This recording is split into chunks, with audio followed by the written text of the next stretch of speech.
Welcome to Grit and Gravitas with Ann and Annie, bringing you savvy, spirited stories of success. We're excited to deliver 30 minutes of inspiration, impact, and goodness. We'll be bringing you guests and friends from around the country who have very special work and personal journeys. I'm Ann Deeter Gallaher, your co-host with Annie Carnathan, and this is Grit and Gravitas. Let's go!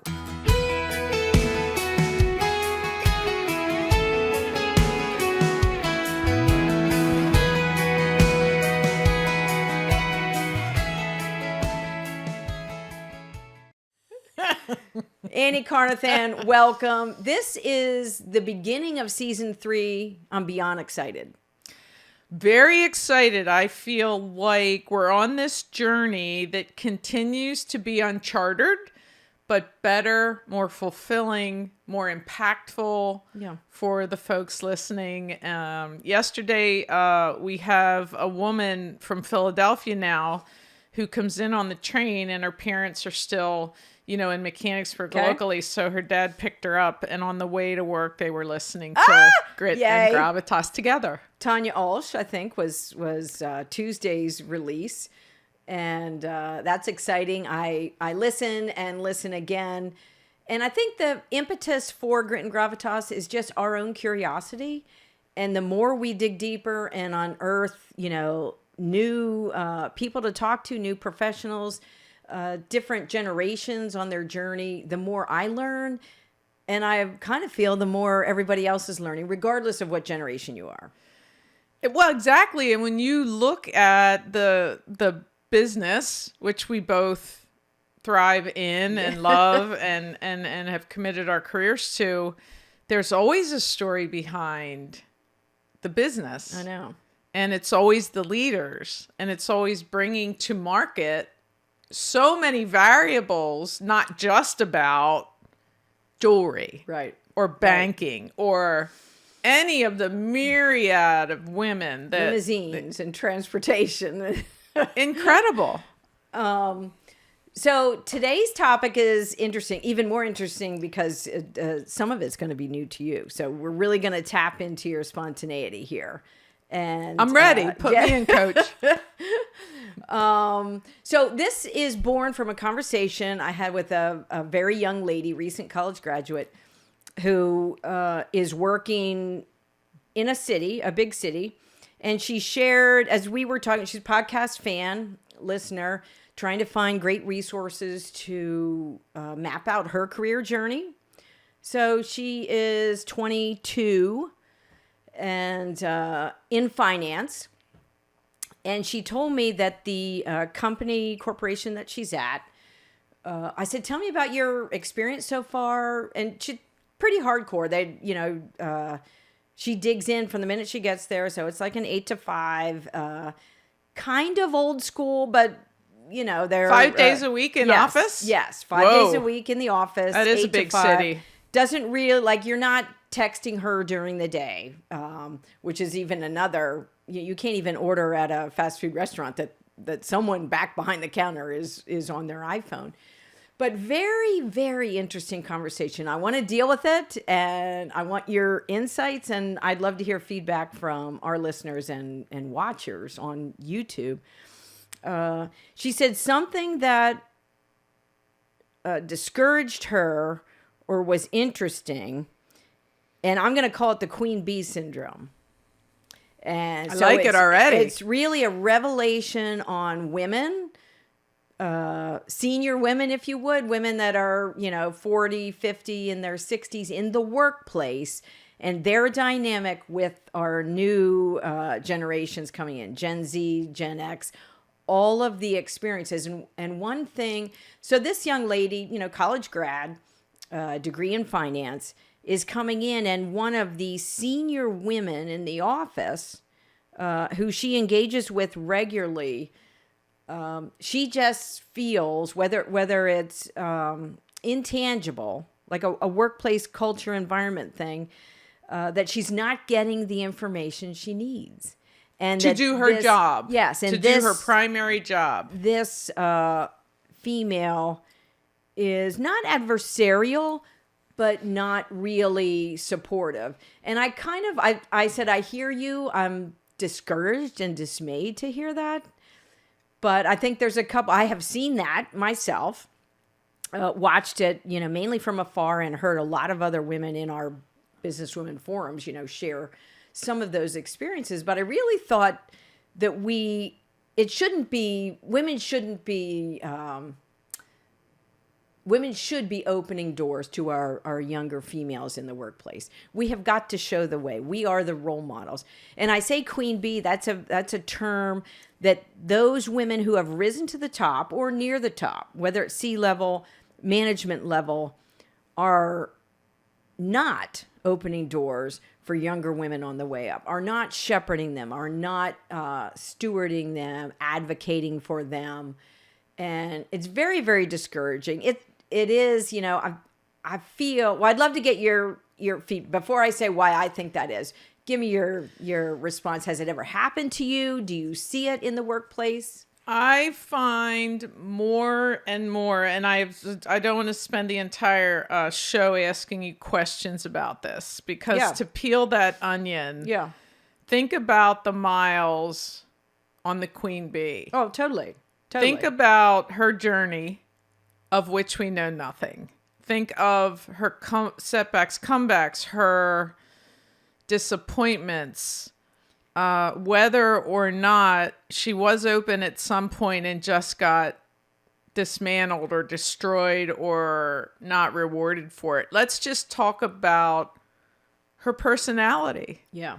And we don't know any, I don't know any of that. And my point to that is that's where I think the acceleration and the rush to judgment has happened. Yeah. And I find that.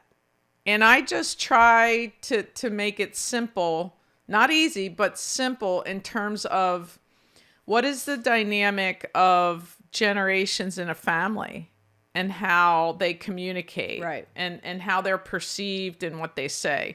So my first question is, has she addressed this with that person in terms of... I don't believe. Okay. I don't believe.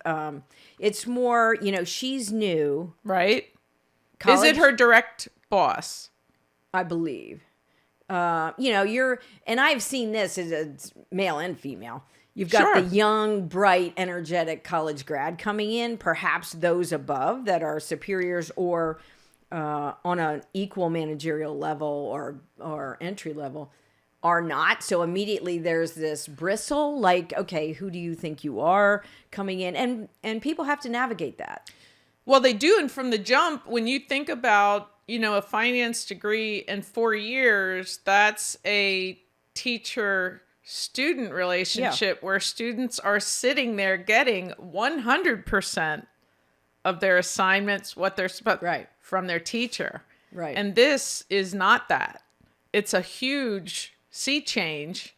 And to me, more and more when I sit and I try to mentor and coach, it's understanding the person versus the disconnect in the business sense. And this is more, we can say we're coming to work, we're bringing our whole selves, but the workday is about relationships. 100%. And very little, these nuances can sidetrack and prevent efficiency. It can prevent you from doing your job. So part of this issue, as I understood it, was information is withheld. So intentionally or unintentionally. This young person feels they can't really do their best work in a timely manner because they don't have access to all the information. So my conversation with her was, how do you navigate this? How do you circumvent this without going 3 steps over? Because there's HR politics. Dynamics. Yes, there is politics. There is politics. Inevitably. But I don't want to, in my wisdom and my older age, I don't want to start just swatting the queen bee. Because here's the baseline is, That's a good point. Maybe she doesn't even have the self-awareness to even remotely understand that that's how she's being perceived. Because the reality that could be too. of your young person is the view in which she sees the queen bee. And that's reality. It's her perceived reality, right. but it's reality. And her reality is more of there's a chilling effect in the situation. Right. And maybe she would be mortified to hear that. We just don't. And all I want to say, I want to say to young people is there is a rush to judgment, and social media and everything else has accelerated. I want the answer now. Exactly. And it's like, here's what you're supposed to think about me. Think that about me. Don't question it. Yeah. Don't move it. And it's not real. It's perceived based on this array of all these things that are being presented that aren't accurate at all. Right. It's fake news, just to borrow someone's term. And so I'm now, and I've been a leader at a really high level for long enough now.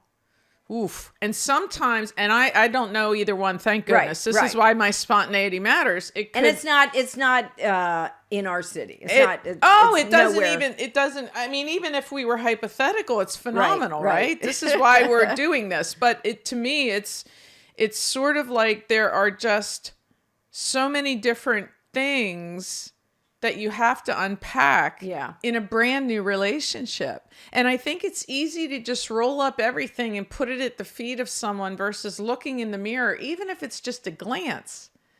Because I'm a lightning rod, and as a leader and as who I am, and as, you know, it becomes tiresome in terms of, well, is there maybe another way to look at this? Like, is there the benefit of a doubt? But you're never in this situation because you're very self-aware, and I don't know how many times you said, I'm an acquired taste. Like, you go out there and just 100%. That is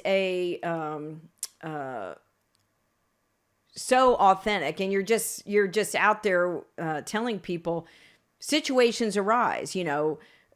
You're not saying everybody has to love you. You're the executive. Not everybody's going to love you. Same with me. And it could be with clients, could be with whoever. But in this situation, so this superior is not the executive, not the top level executive. She needs her. But yeah, she does need her. And I said some of this as I was talking to the young lady.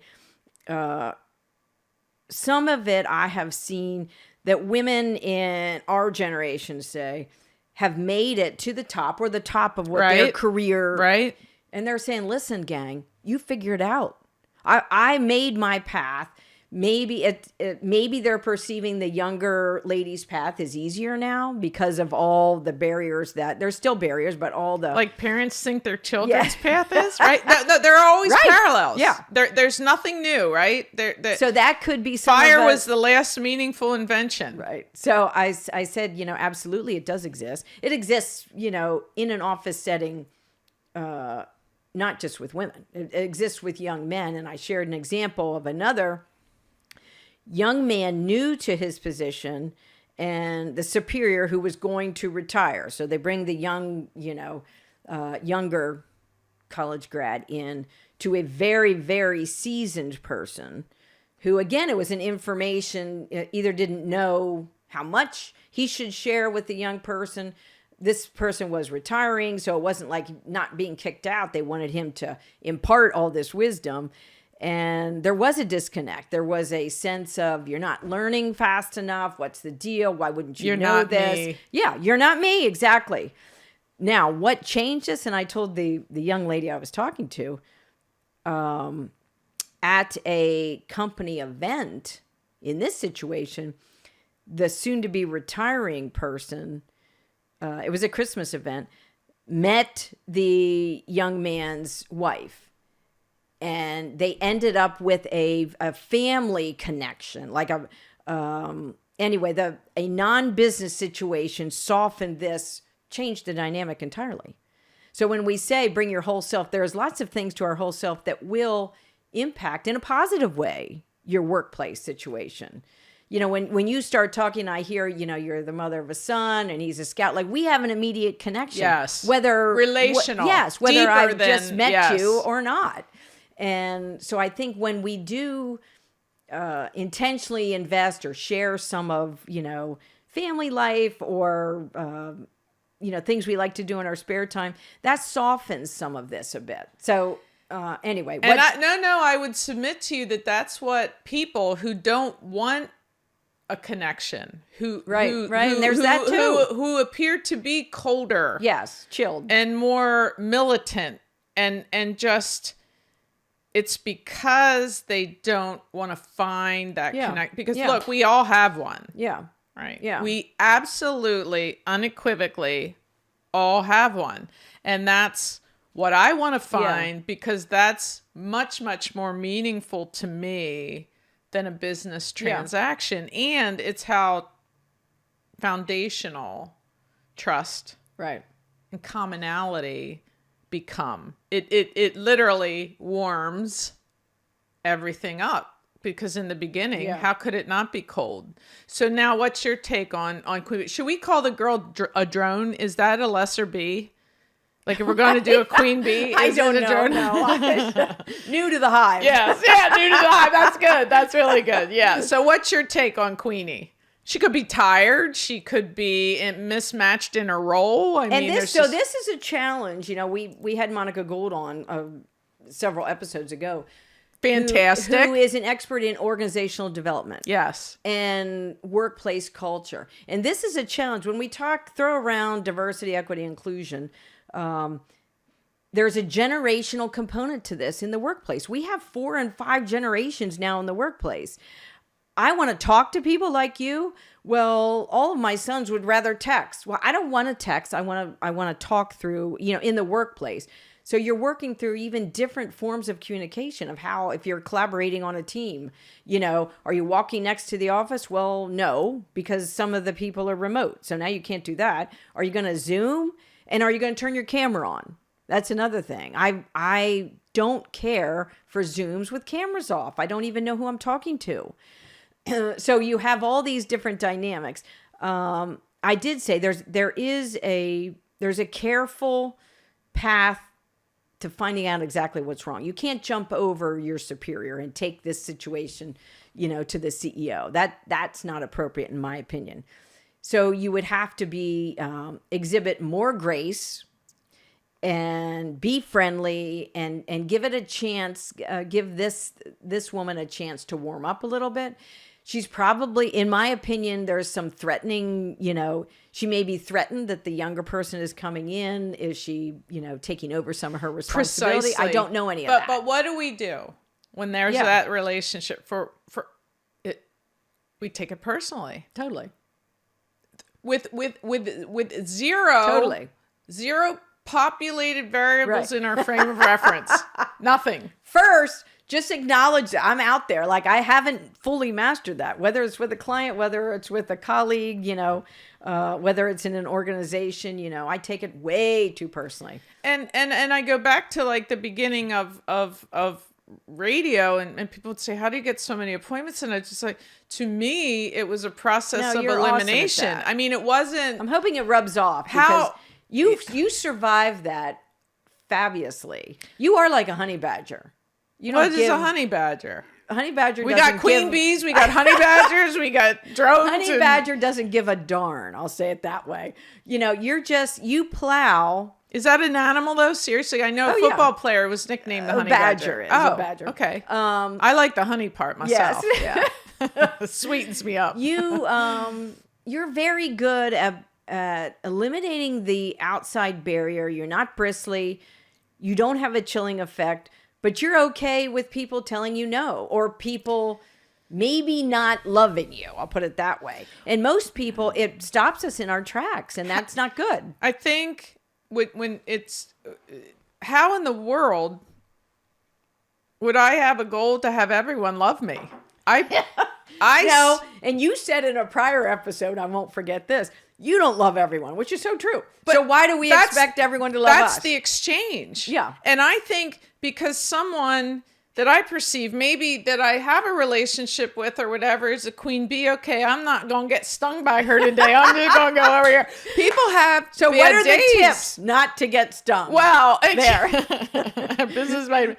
I think, here's what I've said too. We have so many gems on this show. We have vitamins. That's why you and I are so business healthy. Oh, and I like female that healthy. too. We take our vitamins from Grit and Gravitas. Yes. But I say to myself, I can't let a bad day make me think I have a bad life. No, you said that. I love that too. Business vitamin. But if you say it, it has to be your mantra. It has to be your own. What is your own personal mission? Not personal business mission. Not a mission as my son's mom or my husband's wife or my mother-in-law's daughter-in-law. Not that. Yeah. I'm one person taking myself everywhere I go. And it's a sum total of all those parts. And there may be a time, and I'm better at this than I ever imagined I would ever be. There are functional relationships where if people perceive it to be something it isn't, it's okay. Because it continues to move things forward. And that includes employees. Yeah. The bottom line is there can't, every battle, and I've said this now a couple months, I don't even know if I said it to you. If I had a personal podcast, it would be called If I Didn't Say It, Who Will? Right? But there need to be guardrails around what I would say that are measured and appropriate to helping people. And I just feel like less and less there are battles willing conversations, not even battles. And so to me, like the immediate thing is she goes to her and says, oh, hey, I do much, much better. And we don't know each other well, but I would do so much better in this job and thrive and if I were able to get blah, blah, blah. So I would love her up and say, here's what I need. That's a good point. You encourage, you make sure everyone knows, she knows, if the perception is threatening, if she thinks, if you attack her and say you're this and she's not aware of it, what's she going to do? She's going to go on the defensive. Most people. So this is good. I'm thrilled you answered that because not every young person, they don't have the experience of wisdom. So there's no textbook that's telling you how to deal with that. I don't care if it's an HR textbook or not. Every workplace situation is different. So you want, for the betterment of the company, you need to at least get along with the people, especially your superiors. You don't have to love them, but I love the honesty, of saying, hey, I could be me. My perception might be off. Yes. Might be wrong. Might be that. Well, and that lowers the barrier a little bit. What am I saying? We need to understand each other better, or maybe I don't understand you well enough. And I would say then, in addition to that, is there anything I could do better? Is there anything I can do for you? And so when you do that give and take, like, hey, we're all in this together. I'm here if you need me to, get something or share something new that I have. I'm happy to share some podcasts I've been listening to. Let me know if I'm on the right track here. That kind of thing, I think would go a long way. And I'm the person that believes, for better or worse, we're going to have a direction after a conversation. And I sort of only ever really give up on people when the conversation was one thing and then it turns out to be something entirely different. Yeah. The Lord would call that maybe less than truthful. Yeah. So I don't have a lot of tolerance for that, but I pray on it. I can always be more Christian. I think at the end of the day, though, and say, for instance, I'm going to start my 14th year at Universal Media. Congrats. In a few months. Yeah. And so I think if at this point I were looking out going, man, all these things are just too challenging. I can't do this. Wouldn't I want to articulate that to someone to maybe create better situations, get more help, do whatever. And this is all hypothetical, but I would want to do that before I just abandon everything and start it over. And that's why I've been to so few places in my career, because I'm the person that's going to be loyal and just try to improve where I am before I abandon all the good with what are the current challenges or may or may not. But look, I'm just about, that's why I think there's such a delta to not having people in the office. No, I agree. You cannot have conversations. You have more perception then. You can't have spontaneity. And my SVP of operations, I'm the first to admit, I drive him bananas. Because it's always like, hey, Mark, can you come in? Hey, Mark, do you have a second? Hey, Mark, hey, Mark, hey, Mark. Well, he doesn't, right? And his absolute statement about being home right, is the work he gets done. Yeah. Because right. I'm one person that's not saying to him, and I get it. I get all of it. But I do think one of the biggest essence of not being together, and maybe new to the hive will grow into queen bee with more time, or could they grab, hey, do you want to grab coffee just spontaneously? Hey, what are you doing for lunch today? Lunch is a huge I'll say to the office in general, what's everybody making for dinner tonight? Because I do care, but I need an idea. 'Cause I don't have dinner ready. Yeah. So I think it's fascinating. I think for the young people, message to the newcomers to the workplace, regardless of age, is set appropriate expectations. You are not coming in to kumbaya every single day. People bring their whole self, and that means all the emotional challenges, all the concerns they grew up with, and then the job that they're there to do. So set the expectation. Nothing's perfect. People aren't perfect, and expect imperfection. I would say I love your idea of being honest and graceful, seasoned with grace. Start the conversation. I would challenge the, not older, but seasoned women in the workplace. We should be starting the conversation. We should be encouraging the young women, It's frightening to start a new job. It's frightening to get out of that sort of nest of you're an adult in college, but you still have a safety net. Yeah. And I always equate it to like, it's, a job is like speed dating, right? Like you do a few dates and then you're married. It's like, what? Like, no, the longer the engagement, the longer the marriage, but you don't interview for a year. Right. Till you get a job. And everyone's scared. Everyone has anxiety. And now it's sort of like, we hired the most spectacular employee in the world. And I'm like, dude, it's the honeymoon. Come on, man. You're still sipping wine in a hot tub and watching the sunset rise. And so come on now, tell me in a year, tell me based on the job, give me the longer version, right? Because it all in the beginning, right? And the more you sort of welcome and what can we do? And like ultimately everybody finds their water level back to work, and that attention fades, and now it's the job. And so it's the longer game, and you're not going to be made and won as quickly as you got the job, I think. But we don't have that percolation. And how many blind dates did you want to marry? With you as an exception. We all like kissed a lot of toads, right? To get to our Prince Charming. And so I just think we have to and I think 2 years in any company. 2 years in any company. Before you find your job jumpers, stride. Which are way more prevalent now. Yeah, they are. There's a greater sense of what do I get versus what they're going to do for the company. Fine. I think there's a lot to be learned too. The positive side is I equate it to, I was a waitress for 2 years during college at Howard Johnson. So I'm totally dating myself because people won't even know who that restaurant was. But one of the summers was on the Turnpike. Kudos to anyone in hospitality.